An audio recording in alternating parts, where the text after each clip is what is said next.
exploring the culture, the adventure, and the impact of martial arts. That's what we do at Kung Fu Podcast. I'm your host, Sifu T.W. Smith.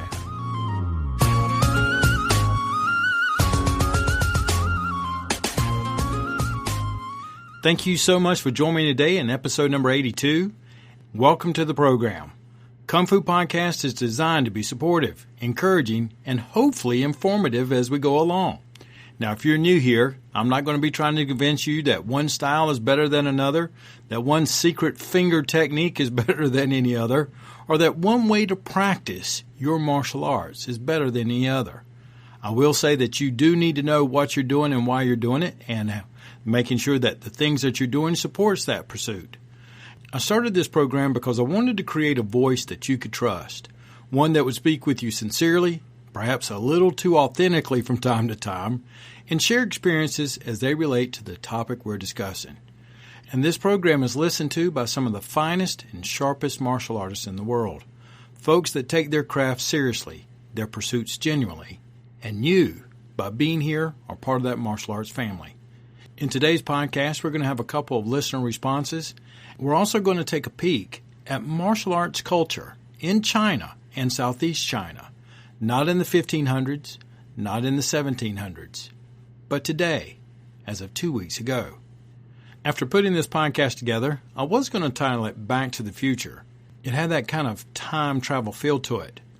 We research traditional martial arts here regularly. Today, you're going to hear stories of traditional Chinese martial arts as they were born in China, a sense of how they migrated out of the boundaries of China, how even though they started there, they kind of got lost, and now are coming back as this generation of folks wants what their ancestors practiced. In the last 2 weeks, we've taken a real close look at this term that is called traditional, particularly as it is implied into the martial arts. And how do martial arts marketing people oftentimes twist it? They bring people under this guise that it's something that's traditional, but the word is so ambiguous, you're not really sure what it means. Now, I received several responses from the last two podcasts, and the one I'm going to share with you probably represented the general tone of all of them. Peter Jones messaged me at Twitter, and he's going to be referring to episode number 81 specifically. You can get there by going to kungfupodcast.com/81. He wrote, "The latter half of this week's podcast really resonated with me. I'm so frustrated at my local TKD class. They advertise as, quote, the ancient Korean martial art of Taekwondo, end quote. They're a good club, but this reeks of dishonesty." Now, he doesn't go into the specifics, but this is just an example that happens not just in Taekwondo, but karate and kung fu schools just as well. I encourage you, if you're a martial arts enthusiast and you want to learn about the history of Chinese civilian martial arts, go to kungfupodcast.com/80, then number 81. If you're a teacher and you have comments or questions about those podcasts, don't hesitate to get in touch with me. You can go to kungfupodcast.com/Facebook or /Twitter, and it'll take you right to my accounts, and you can send me a direct message if you like. Now we're going to move into one of my little pet peeve areas, and it's not that it's real bad, it's just one of those things that kind of annoys me, because when I was growing up in the Kung Fu, this was before the internet and all this other stuff, some of the magazines that I used to rely on in order to get some sort of information, I can barely even look at anymore. The culture of these media sources has changed so much that I've even stopped even going to some of them. Occasionally, like I did just a week or so ago, I stopped by kungfumagazine.com to see what was on their featured list as far as their articles go. I took a screenshot of it, and I'm going to share with you what I saw underneath their, quote, featured articles. The first one is, "What the hell is a Deadpool anyway?" The second, "Rebuilding the Northern Shaolin Temple, Part 13, Meditation Hall, Mountain Spirits, and an Elephant in the Living Room. Summer 2015. Third, Monkey Business.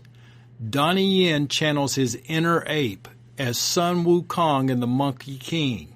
Havoc in Heavenly Place. Fourth, Kung Fu Panda 3.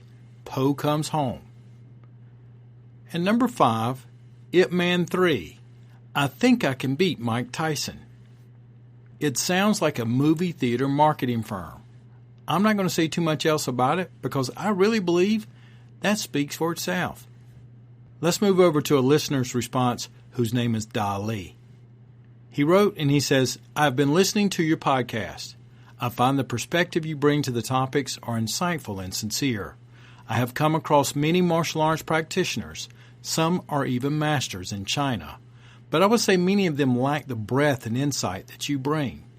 My own master often says that Chinese Kung Fu is from China, but it belongs to the world.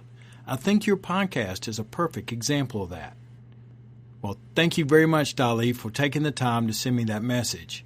Now, for everyone else, let me share a little information about Dali. In November 2015, Lindsay Newall wrote an article on the Tianyi Kung Fu Club, which includes Dali. Let me share with you some of this story because it goes with the martial arts cultural theme that we will hear much about today. Dali is Chinese-Canadian. He started martial arts training at the age of 18 in Canada, with a primary focus in Wing Chun. In the early 2000s, when he moved to Beijing, China, finding a Kung Fu school, as we know it, was very difficult. The article says, quote, Da kept hitting dead ends. Most schools he found taught modern Wushu to young children. Some teachers gave informal lessons in park, but the training systems weren't structured very clearly. Da, unable to find a club that taught traditional Chinese martial arts based on traditional training systems, decided to start his own, end quote. Through time, Dali found a teacher named Louis, who is 74 years old, who was also born before Mao Zedong started coming into power, and, quote, in his youth saw traditional Chinese martial arts go from celebrated to virtually outlawed, end quote. The article continues by saying, quote, the Communist Party's rise to power in 1949 brought cultural changes that would transform the entire nation, including traditional martial arts. The shifts were gradual. Louis began training at the age of 12 in 1953 in the Shaolin style, back when it was relatively easy to find masters and learn practical combat applications of Chinese martial arts. As he progressed, however, public fighting competitions were abolished. It was forbidden to teach actual combat.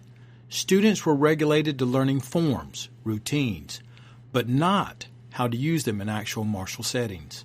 Martial arts students could potentially train for years with little practical knowledge of how to defend themselves if attacked on the streets, end quote. The article continues, but it closes with Dali saying, martial arts constantly reminds me how much more I have to learn and how much more I need to train. This feeling of inadequacy is also the source of motivation. On days when you sense some minor improvement or when the teacher feels you can move on to the next thing, you get this little bit of satisfaction. This is the kind of satisfaction that has no shortcut. You can't buy it. You can't fake it. Chinese culture talks about self-cultivation, a process of eliminating the imperfections within, to a point where minor increments lead to transcendence. Martial arts is a vehicle to learn about that. Dali, again, thank you for writing me the message and sharing your thoughts about this program and how it fits in your pursuits. I'll put links to Dali's article in your show notes and on the website. This message sets the tone. As we hear about the traditional Chinese martial arts develop, they leave the boundaries of the country, they go to Europe, Canada, and the U.S., but as they move to these new places, it is being forbidden and outlawed in its home country. Now, let's follow it through two other people's eyes as they're experiencing it very recently, from various perspectives. We each have our own culture. Unless we travel abroad or interacting with others abroad very regularly, we can begin to believe that what we see and what we hear is the status quo everywhere. While we talk about martial arts here in the U.S. or in the U.K. and other regions, I'm becoming more and more aware of what the status is of martial arts in places like Japan, China's regions particularly, that could easily be divided between the North and South, and as well as Taiwan. In last week's episode, we mentioned specifically how Ip Man was being injected back into the martial arts culture in China, but not for the real Ip Man that historically stood, but as the fictional Ip Man that is being portrayed in the movies. So I thought it'd be a good idea to dedicate this program to the most popular martial arts in China today. The first article was written about 60 days ago titled Sanda, China's Most Popular Combat Sport, written by our friend Sasha Matuzak. The story is about a young man named David Yoshida, who accidentally ended up at the Wongu Sanda Club. He was a student at a United Kingdom university, then went to Japan to try and get a job and continue his martial arts training. Finding a job in Japan was very difficult, but it only took him a day to get a job teaching English in China. He started looking around for a traditional Kung Fu school, but instead he found Wushu. Then he saw a poster of two men fighting, and he started to ask around. David was told that it was called Sanda, and they offered to teach him. They took him through some challenging workouts and got him prepared for some bouts. In case you're not familiar, Sanda is a combat sport, and it completely dwarfs the mixed martial arts, Brazilian Jiu-Jitsu, and Muay Thai programs in China. There are professional clubs in every province and multiple private clubs in the Chinas. Universities have their own Sanda clubs, and they compete in local, regional, and national tournaments. Most Wushu clubs focus on Sanda and performance Wushu, but they also offer courses in boxing, Chinese wrestling, and judo. They are just now starting to offer Brazilian Jiu-Jitsu and MMA as well.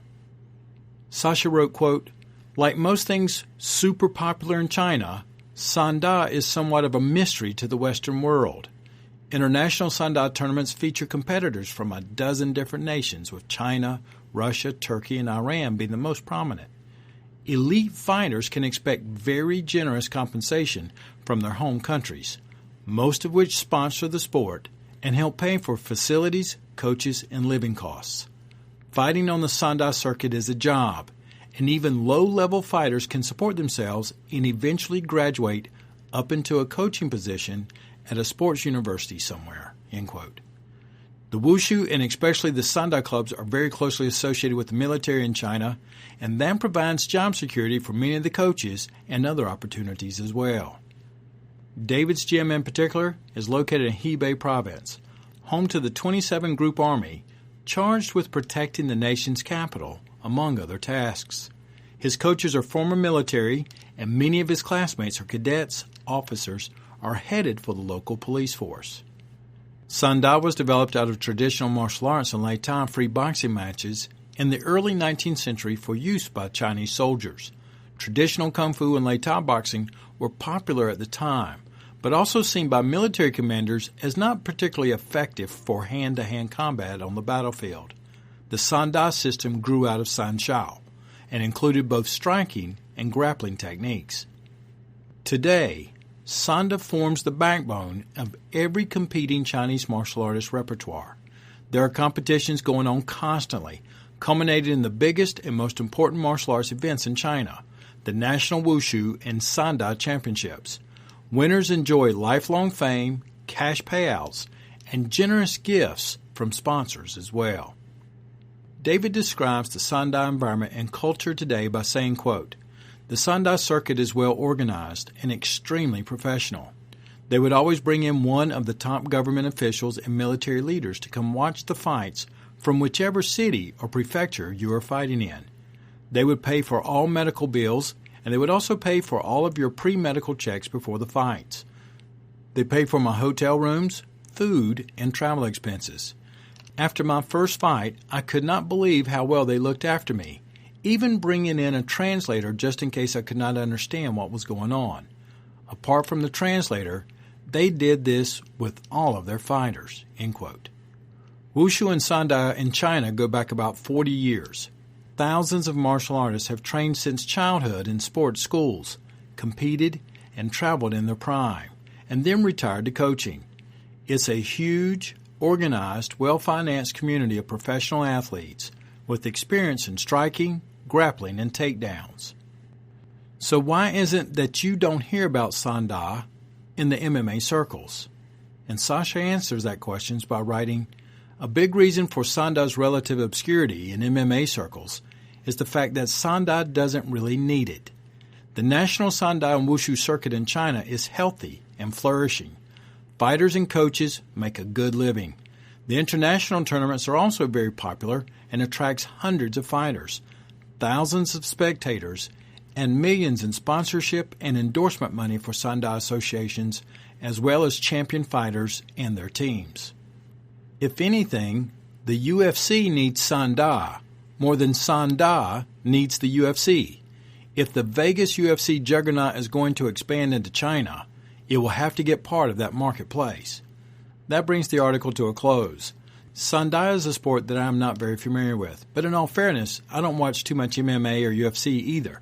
I really think the last match I saw in its entirety was when Royce Gracie went against Ken Shamrock, and I have no idea how far back that is. Even though I am trying to motivate myself to watch at least one a month. One of the things that really came out of that article, though, for me, was that Wushu and Sanda were not just popular, but they were still growing. Which leads me into Wushu and the interview with Sarah Chang. A few months ago, I was researching for one of our podcasts and ran into an article on NBC News on a 5-time Wushu champion, Sarah Chang. I continued to research, shared some emails with her, and she agreed to be part of the program. You can hear the sincerity and enthusiasm in her voice as she discusses her journey through the martial arts. I learned several things during my talk with Sarah, and there was a surprise or two in there for me as well, which I'll discuss a little bit more afterwards. Before I roll the tape, I want to say thank you again to Sarah. You are an absolute pleasure to talk with. I'm just excited to have an opportunity to get to talk with you a little bit. Yeah, it's a pleasure. What I'm going to do is record our conversation, and then later on I'll edit out pieces of it and, clean it up and things like that. And it'll just be part of one of the upcoming podcasts. And I just kind of want to make sure that you know what the plan is with it and things along those lines, and make sure I answer any questions that you may have before we get started. Okay. Yeah, just as long as it's edited, and if I'm not extremely eloquent in some, if you could just edit it and see. Well, nor am I. So I want to do a real good job by you. Well, let's get started. Mm-hmm. Why did you get started in Wushu? I got started in Wushu actually because my father watched a lot of Kung Fu movies when he was little. Yes, the good ones, right? Ones where they had like flying across the walls and stuff like that. Right. Excellent. Yeah, and I think he just wanted his daughters to be well protected when they grow up. So you have sisters? Yes. Do they also practice in the Wushu? Yeah, I have an older sister. Oh, okay. Now I was on your Facebook account just the other day, and I noticed that it appears that you have several projects going on. I noticed, for the most part, some things that look like you might be working on a couple of movie projects or modeling projects and things along those lines. So do you have a lot of different projects going on right now? Yeah, I have a couple of projects going on. In terms of Wushu, I'll be filming a program in Beijing called, in Chinese, it's called 身边的江湖. And basically, it's about how Wushu is sort of all around us. And it'll be about 2 martial artists, and they're going, like me and another host will be going to different masters and talking to them about their martial arts. I guess sort of what you do, actually. So you'll be like live talking with a current teacher of a particular style or system of martial art? Right. Oh, okay. If you would, just tell the audience a lot about Wushu. I mean, for the most part, when I think of Wushu, when I was learning Kung Fu, we were always taught that there were various styles or various purposes behind any martial art. And sometimes it was you'd practice your martial art for show. Sometimes you'd practice it for good health. Sometimes you'd practice it for combat. And other times you're practicing it for perhaps a philosophical way of life, of understanding things. And so I would love to hear, the purposes that you generally find behind your practice of Wushu. For me, Wushu in the beginning was just for show. I did it only because my parents, told me to do it.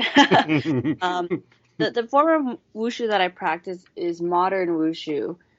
So basically, it's sort of like a combination of different types of. There's, of course, in Wushu, there's different areas or different types of Oh my gosh, I can only think of the Chinese word at the moment. Well, that's okay. You use that. Go with what you got. There's different sects of wushu, and they have different styles. But the one that I practice, sort of a modern sort of combination wushu. Hmm. So it's really just for a competitive sport. Okay. So what we do is we have forms. Before it was a compulsory form, so we all did the exact same form, and then you would get scored based on your technique. Okay. And then now it's evolved into you choreograph your own form, and then you put in certain jumps that are certain difficulties. Sort of like ice skating, how they have the double axel. We'll have like the, 540 tornado kick, Okay. and So, we get scored. Yeah. so there's specific techniques that are you get graded on as far as a difficulty level, but then you're basically responsible as a creative component to come up with something that is appealing to who you're presenting it to as well, I'm assuming. Right. When you're practicing, as you said, you started off and it was mostly for the show, and then it started leaning more toward the sport where it became more competitive. I also noticed on a couple of your videos that y'all glove up and got inside of a ring and did that kind of work as well. So for wushu, initially it was about competition, and competing, or actually just doing it for my parents. And then I developed a passion for it after I learned spear. So that's when I actually started to like it myself. And then from then on, it was more about learning more about it and learning more about the culture of wushu. And I guess you sort of build like a very nice community of like wushu practitioners. The fighting aspect, the gloves and all that didn't start until I got into movies, and Oh, that was only like 2 years ago. okay. So Right. now you have brought up the culture of wushu, which is one of the questions I had a note to ask you about because the culture of martial arts, it seems like over this past year and a half, I've met some very fine folks around the world who practice some different Chinese styles of martial arts and others who practice, martial arts styles I've never practiced today in various forms of karate and taekwondo and things like that. And I've started to learn that there's a lot of folks out there that you do share a common bond with, like a common culture of martial arts. But in the wushu community, I'm assuming that that's a fairly tight knit group there. Y'all Yes, work it is. together and sweat together, and I'm assuming push each other, challenge each other, and things along those lines. Yes, very much so. You become a family, really. Hmm. Training together. We always say something: eat, sleep, wushu. Hmm. Hmm. um, we train a lot, spend a lot of time together. It's painful, you're stretching, you're working hard, you're conditioning together. Wushu requires a lot of conditioning and flexibility, I could and I sort could of, tell I could tell that from some of your pictures. yeah, you need some explosive power, so you have to also do sort of sprinting type conditioning as well, and a lot of ab work to get, faster kicks or higher jumps and things like that. So there's a lot of athleticism built into it that's required of you as well, it sounds like. Right. And now I know that we had done a report, I guess it was a couple of weeks ago, and one of the things that came up with Wushu during 2015 was that it appears that around the world, Wushu probably has the largest following of folks internationally than perhaps it ever has as far as I want to say as a competitive culture. Do you all, from you being in it, do you all recognize like bigger crowds when you go to places, or more people recognize who you are and what you do and things like that? On a personal level, I do not compete for wushu anymore.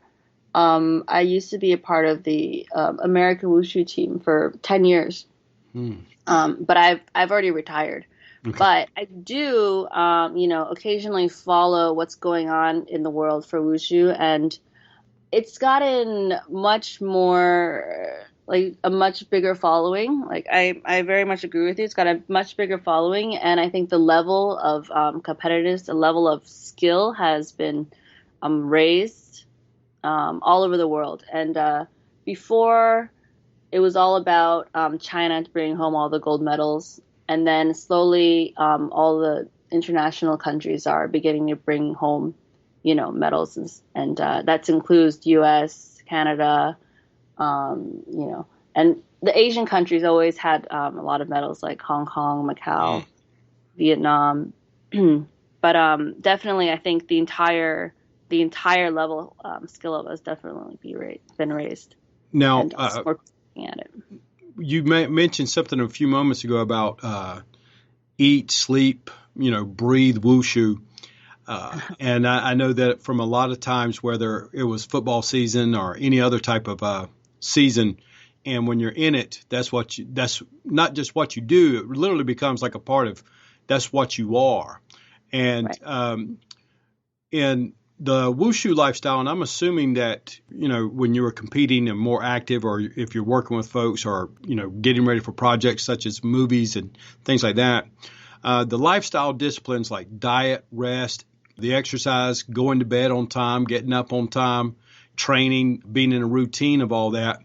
For you, what was the most challenging part of that type of lifestyle? I think it's over the summers. I used to go to China to train. That would be either in Beijing, Shanghai, Nanjing, Sichuan. And we would have 6-hour training days, and then we'd have to wake up really early. I always thought the waking up super early to do the morning run was probably the hardest part. But, once you get into it, it's always pushing through at the very end, of the conditioning. I think it was always the conditioning that was the hardest. Doing the wushu part was always the most fun, and then having to either do the weights or doing the conditioning, getting through the end of all the workout. Especially since at that time you're training with professional athletes, so the conditioning to them is very, very easy for them. I mean, although we do conditioning as well, but they do a lot more than we were used to. So that was always the hardest part, I'd say. For me, it was always the dieting. It was just to be in a strict discipline of eating this and eating that, avoiding this and avoiding that, and unfortunately, as you get older, the undisciplined in that area costs you a little bit more as you start pushing up, like me. When you get over 50, you got to get a little stricter in those yin areas. But I can't, because I can't work out as hard as I used to. So I do wish I could. It was an easy way to burn off all those extra calories. That's really that's also very hard. I think I still struggle with the eating habits as well now, because in wushu, actually it's not really that important to be eating that healthy. I mean, we do eat healthy, but the type of workout that we do is very high cardio. It burns off a lot of fat, and we get really hungry. So because we don't have to, we're not like bodybuilders. We're not, we don't have to have very low fat percentage, but it helps to be light to jump higher. That's for sure. But I didn't really watch my diet until I got into doing acting, and actually, it really matters about the physical, aspect. The being fit and having this fitness look. Yes. The looks really matter now, but in wushu, it's really about the moves, your technique, your style, but not having like some sort of, the nice abs. Yeah. Yeah, that's interesting, and that you've noticed that transition from even doing some of the same things, but because the focus changes, what's required of you and what you're trying to do actually changes along the way too. I was going to ask you, because you mentioned your father and your family a couple of times, what kind of impact, as far as you being involved in the traveling and all that kind of work, did that have for you and your family as you were involved in it very heavily? My family is still very much extremely supportive of me, and I think that has a huge impact because if they weren't so supportive, I wouldn't have been able to travel so much when I was younger, to go to all the competitions, to go to all the worlds. They were in very different areas of the world. I went to Armenia for my first world competition, which was very interesting. So, yeah, definitely their support. I couldn't have done it without them. I'm thinking about some of the other things that you're involved in. If someone was going to get involved in wushu, where are you at right now? Are you in Taiwan right now? Right, I'm in Taiwan right now. Okay. Do you help coach any of the younger folks when they're getting involved in it, or is that just something that because of your other projects, you can't get involved in? Yes, for this industry, to be able to teach would only be if it's maybe either movie related or it's not like stable every week. So if I were to teach someone, actually I would like to actually bring up, the next the next world champion. But I've actually not had time to do that because, I would have to stay in Taiwan for a long period of time. But at the moment, I am flying between Taiwan and Beijing.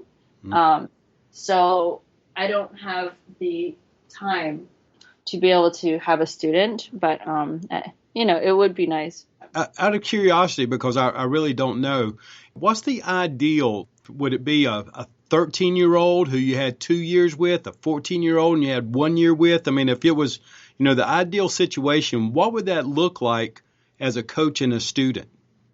You mean what's the best age to begin? Yes. And how long would you need in order, let's say they were, a pretty decent athlete at that age, about how long would you take before you could theoretically say, yeah, it's going to take us X amount of time to get from here to get ready for a world championship? I think it definitely depends on the student and how much they enjoy wushu. And then also, I always think it's the earlier the better. Because for flexibility, when you're younger, if you get the flexibility thing down, then it'll be a lot easier for you to be more flexible. It gets harder as you get older. Oh, I know that for sure. Right. And if you stop, it's very hard. It's a lot harder to get it back. So earlier the better. The earlier the better. I can't tell you again how much I appreciate you taking the time to just give me an opportunity to talk with you and learn a little bit about wushu. And I was curious about one more thing, though, because I hear about it all the time. Is the MMA in Taiwan? Yes. Really? Is it pretty popular there? There are definitely a couple of schools here, MMA schools. I actually go train at some of them. Oh, really? Yeah. Well, you mean like glove up and put somebody in a hammerlock or something? Well, I do just learn some techniques because for movies, being able to know what the technique behind the fight is very important. And since, I did wushu, it's a lot different. So that's why I learned a lot of fighting different styles. Recently, I learned a little bit of Brazilian Jiu-Jitsu, which I really enjoyed. Really? I would do more of, yeah. Huh. That's a big difference from wushu to that, isn't it? Oh yeah, definitely. It's completely different, and I think that's the biggest challenge for wushu practitioners in the movie industry. Actually, wushu is very sort of stable and static. In some sense, whereas the fight is always like moving. But for wushu, you want to make it look like, you want you to make your moves look very clean and clear. And not saying in fights you also need to do that, but if you punch, you leave your punch there, to make sure you get all the points. But if you left the punch there, you're gonna get punched. Yes. It has a different purpose. When it starts throwing the punch is just the technique. The purpose behind that punch makes a difference. Right. That's just a huge difference. I think if you talk to other wushu practitioners that are in the movie industry, it's definitely a learning curve. Is there anything that you would like to ask me? Well, actually, I'm sort of curious about your background. What kind of martial arts do you practice? Well, I have a wrestling background as well, but most of my training was in the Chinese styles of martial arts, particularly the Lama Pai or Hop Gar system. I practiced Southern style Tiger Claw Choli Foot for a while. Okay. I spend most of my time, and even up to these days, practicing mostly in the Yituan, Xingyi, Bakwa, and the Tai Chi Chuan systems. But most of the guys who I trained with were U.S. Army. Oh, wow. So when we trained for combat, we were training for combat, and it was a hard day's work when you were going out there trying to fight off a U.S. Army Ranger. So and we all practiced the same things. We all had affinities for different styles. One of my classmates had an affinity for Xingyi, and when he hit you, you went rolling. A couple others like the Choli Foot because of the way that it was a simplistic and very powerful system to learn. But I've never stopped. When I started practicing in my mid to late 20s, I just never stopped. Mm-hmm. It became a way of life for me. Yes, I think martial arts definitely, in all different aspects, it's always a new way of life because it just encompasses so much, I feel. The one thing I tell my students, and, I could easily say to anybody, is that I never got involved in martial arts to fight. In fact, if I never had gotten into another one, I would have been happy. But I got involved in it because I was pretty tired of myself. I didn't know who I was and who I was going to be or what I wanted to be as a man, and so I felt lost at times, and the martial arts kind of gave me a place to hang a hat and get to know myself, to challenge myself, to work with other young men who were pushing themselves, much like the family that you were with in your Wushu family, where you sweat it out, you grind it out, you work each other over, and then you help each other up, and it becomes a culture that. And a family that you really can't ever separate yourself from. Mm-hmm. Yeah, good. That's a great story. That's a great story. Are you going to be working on any other future projects that you could share with us before we go? I just filmed a project called Live and Scheme. It will be released soon. It's a short film for film festivals. It's still in its editing process, but I believe the screening will be next month. Now, would that be the kind of thing that you would have a post up on your Facebook account or something like that? I'm not sure how the director plans to release it. So it will be for international film festivals. So if he's allowing it to be online, then yes, definitely we'll post that. Well, just so you know, if there's ever anything that I can do to support or promote your work and effort, I'm just an email or a Facebook contact away. All you have to do is send me the link, and I'll post it, put it up on the podcast, and I'll be glad to support you any way I can in any of the projects that you might embrace in the future.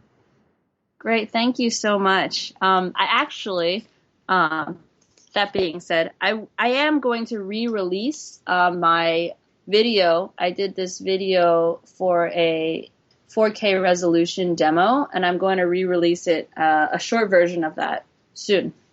Yeah. So, and what you mean by when you say release it? Is that like something that somebody would purchase, or they would go somewhere to see it? I'm just going to just post it again in a more. I hope to have it in a more viral sense. Oh, okay. I figured you were in some movies because I saw you with some weapons in your hands and some of the other things. So I was like, man, you're branching out now. Yep. Well, thank you again. Thank you so much for the interview. I really enjoyed it. Thank you. Bye-bye. Bye-bye. I hope you enjoyed that. Here are some of the notes and highlights that I made after the conversation. Did you see the milestone changes in her journey? She said, well, I did it because my parents wanted me to. It started off being more about the presentation and the show. Then it evolved into competitive events that started with pre-designed forms and then evolved to self-designed expressions and forms with self-elected levels of difficulty and challenges. A pivotal part of her career, where something clicked, was when she learned the spear, Up until then, for the most part, she was doing it because she was good at it. She was doing it because her mom and dad had told her to, had gotten her involved in it. But then when something clicked, this passion kicks in, and now her career takes a whole new swing. Currently, her journey is taking her through modeling and movie entertainment aspects of the martial arts. Now she has to mix it up more, change how she thinks about some of the very techniques that had earned her 5 world championships, because they don't work for her in this new environment. I made a note about the culture of the martial arts family. Live your martial arts, work your martial arts, help each other, grind on each other. Develop the relationships, the culture with your classmates, and inside the community that is always challenging and rewarding. And what did surprise me was that the biggest challenge for Wushu practitioners is to take their practice to the movies. My initial thought was that it would have been easier to go from one type of presentation or show to another. But she alluded to the fact that understanding what goes on in real physical engagements was something that was lacking, and she was going to be gloving it up and hit the mats as well. Did you hear about what she said about the MMA presence in Taiwan? Now, she's in Taiwan, which is home of 23,500,000 people, and she says she's aware of a couple of MMA gyms there. Well, let's put that in perspective. The population of the entire state of Texas is 27 million, so they're pretty comparative. If you go to TexasMixedMartialArts.com, TXMMA.com, they list schools by city, and they must have about 25 cities listed there. Houston has 45 MMA schools. In one of my favorite Texas stops, little old Corpus Christi, they have 5. Dallas-Fort Worth has 48 MMA schools listed. San Antonio has 15. Austin has 22. And there's probably another 20 cities listed there that I didn't even go check. So just like Sasha wrote and Sarah alluded to, Sanda and Wushu are not only big, but they're growing in and outside of China. Which brought me to my last note. Did you hear the champion's attitude? Some people champion a style. They champion a competition or a tournament. Few people will ever champion themselves. You can hear it in her attitude that she knows where she needs work. She embraces the letting go of one so she can acquire the other. To be honest, I didn't have that when I started the martial arts. I had been very successful in many aspects of my life, but I had not learned to champion myself. I lacked the humility to let go so that I could move forward. I started martial arts trying to find myself, but even then, it took 2 years to quit trying to make the martial arts conform to me, but to surrender myself to it, observe what it showed me, observe what I needed. I believe Sarah will be someone that can go as far as she ever desires, and I look forward to keeping tabs on her career. All 3 of these current stories, Dali, who left Canada after practicing traditional Chinese martial arts, gets to China and can't find it, has to get his own building and find himself a teacher there who's 74, 75 years old and can remember when martial arts was forbidden and it was taken out of being taught from a practical self-defense. David Yoshida, who started his martial arts training in the UK, went to Japan, accidentally ended up in China, and couldn't find Kung Fu. All he could find was Wushu being taught to children. He gets involved in the sporting competitions and is now practicing happily Sanda. And then lastly, Sarah Chang, 5-time international Wushu champion who is now working in movies and other aspects of her career and learning to take her skills to the mat and into the rings so that she can make them come to life. I felt like that all 3 of these stories were encouraging and inspiring, and they gave us a real current look of what the status of martial arts was in China itself. In closing, I want to say thank you to each one of you that's helped us support Steve Baskus as he's trying to return from being injured and blinded as he was serving his country because he wants to return to the martial arts. If you'd like to contribute or can share his message through Facebook or Twitter or any other link or email, please go to kungfupodcast.com/help Steve and share that message.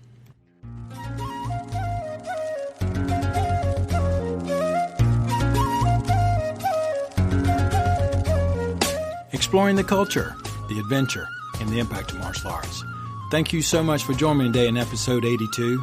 This is Sifu T.W. Smith, and irregardless of the reason that you might practice your martial arts and your Kung Fu, I hope you go out there every day and do your very best.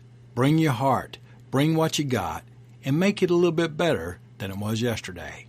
Talk with you again real soon.